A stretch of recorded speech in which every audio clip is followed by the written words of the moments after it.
in the wake of the flames, what one resident found when he returned home after the Summit fire. This is CBS 5 Eyewitness News. Good evening, I'm Ken Bastida. And I'm Tui Vu in for Dana King. Tonight, crews say the battle to contain a punishing wildfire in the Santa Cruz Mountains will continue through the weekend.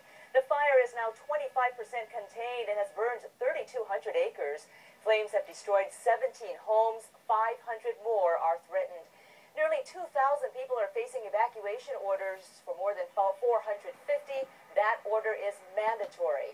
And tonight, investigators believe the fire started in an empty lot where Summit Road becomes Loma Prieta Road. Kit Doe is in the Santa Cruz Mountains where some homeowners are returning to ruins. Kit.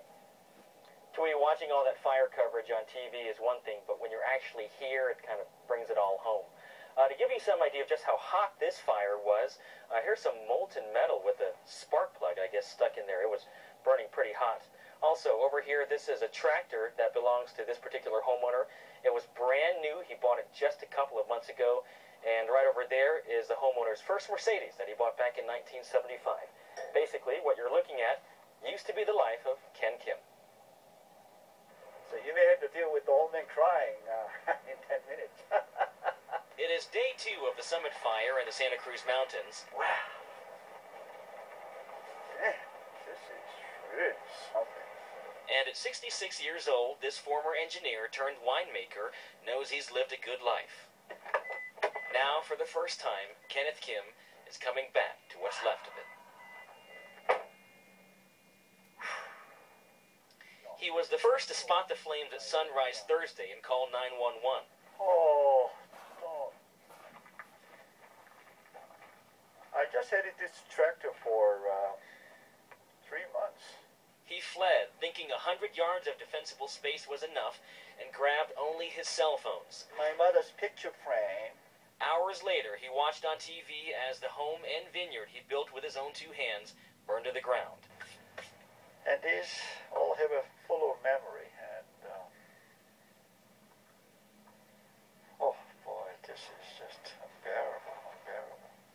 Ken says the sprawling vineyard was supposed to be his legacy as a successful Korean immigrant, a place where they would spread his ashes when he was gone. I am too old to cry, so I don't know. Maybe later I will cry. Now, in the dusk of his life, Ken says he's starting over, not because he wants to, because he has to. This, after all, is the place.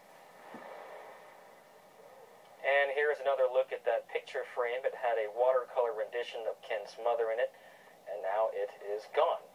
He's thinking about leaving all this as is as a memorial to the 2008 summer fire so that nobody forgets.